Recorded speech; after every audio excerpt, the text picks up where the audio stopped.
Chapter 41. When 2 full years had passed, Pharaoh had a dream. He was standing by the Nile, when out of the river there came up 7 cows, sleek and fat, and they grazed among the reeds. After them, 7 other cows, ugly and gaunt, came up out of the Nile, and stood beside those on the river bank. And the cows that were ugly and gaunt ate up the 7 sleek fat cows. Then Pharaoh woke up. He fell asleep again, and had a second dream. 7 heads of grain, healthy and good, were growing on a single stalk. After them, 7 other heads of grain sprouted, thin and scorched by the east wind. The thin heads of grain swallowed up the 7 healthy full heads. Then Pharaoh woke up. It had been a dream. In the morning his mind was troubled, so he sent for all the magicians and wise men of Egypt. Pharaoh told them his dreams, but no one could interpret them for him. Then the chief cupbearer said to Pharaoh, "Today I am reminded of my shortcomings. Pharaoh was once angry with his servants, and he imprisoned me and the chief baker in the house of the captain of the guard. Each of us had a dream the same night, and each dream had a meaning of its own.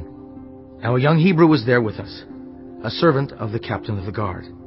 We told him our dreams, and he interpreted them for us, giving each man the interpretation of his dream. And things turned out exactly as he interpreted them to us. I was restored to my position, and the other man was impaled." So Pharaoh sent for Joseph, and he was quickly brought from the dungeon. When he had shaved and changed his clothes, he came before Pharaoh. Pharaoh said to Joseph, "I had a dream, and no one can interpret it.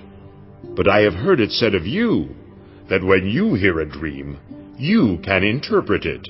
"I cannot do it," Joseph replied to Pharaoh. "but God will give Pharaoh the answer he desires." Then Pharaoh said to Joseph, "In my dream, I was standing on the bank of the Nile, when out of the river there came up 7 cows, fat and sleek, and they grazed among the reeds. After them, 7 other cows came up, scrawny and very ugly and lean. I had never seen such ugly cows in all the land of Egypt. The lean, ugly cows ate up the 7 fat cows that came up first. But even after they ate them, no one could tell that they had done so. They looked just as ugly as before. Then I woke up. In my dream, I saw 7 heads of grain, full and good, growing on a single stalk. After them, 7 other heads sprouted, withered and thin, and scorched by the east wind. The thin heads of grain swallowed up the 7 good heads. I told this to the magicians, but none of them could explain it to me." Then Joseph said to Pharaoh, "The dreams of Pharaoh are one and the same. God has revealed to Pharaoh what he is about to do. The 7 good cows are 7 years, and the 7 good heads of grain are 7 years. It is one and the same dream. The 7 lean, ugly cows that came up afterward are 7 years, and so are the 7 worthless heads of grain scorched by the east wind. They are 7 years of famine. It is just as I said to Pharaoh. God has shown Pharaoh what he is about to do. 7 years of great abundance are coming throughout the land of Egypt, but 7 years of famine will follow them.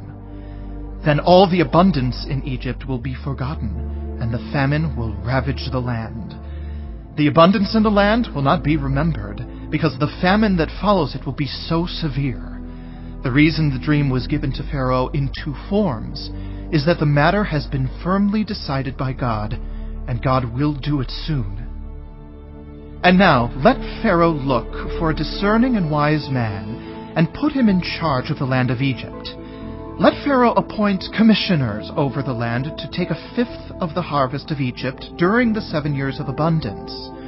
They should collect all the food of these good years that are coming, and store up the grain under the authority of Pharaoh to be kept in the cities for food. This food should be held in reserve for the country, to be used during the 7 years of famine that will come upon Egypt, so that the country may not be ruined by the famine."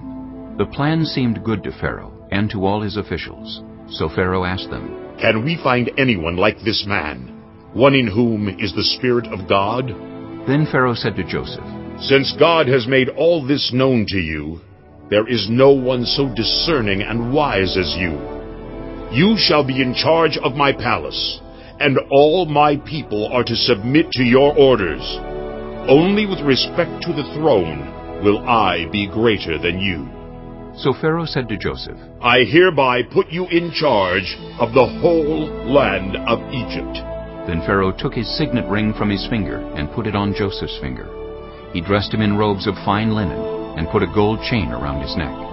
He had him ride in a chariot as his second in command, and people shouted before him, "Make way!" Thus he put him in charge of the whole land of Egypt.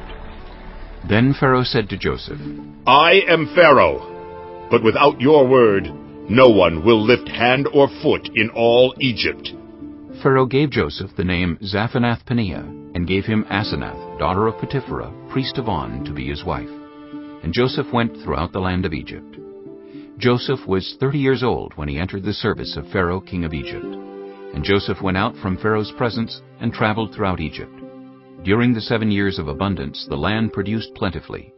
Joseph collected all the food produced in those 7 years of abundance in Egypt and stored it in the cities. In each city he put the food grown in the field surrounding it. Joseph stored up huge quantities of grain, like the sand of the sea. It was so much that he stopped keeping records because it was beyond measure. Before the years of famine came, 2 sons were born to Joseph by Asenath, daughter of Potipherah, priest of On. Joseph named his firstborn Manasseh, and said, "It is because God has made me forget all my trouble and all my father's household." The second son he named Ephraim, and said, "It is because God has made me fruitful in the land of my suffering."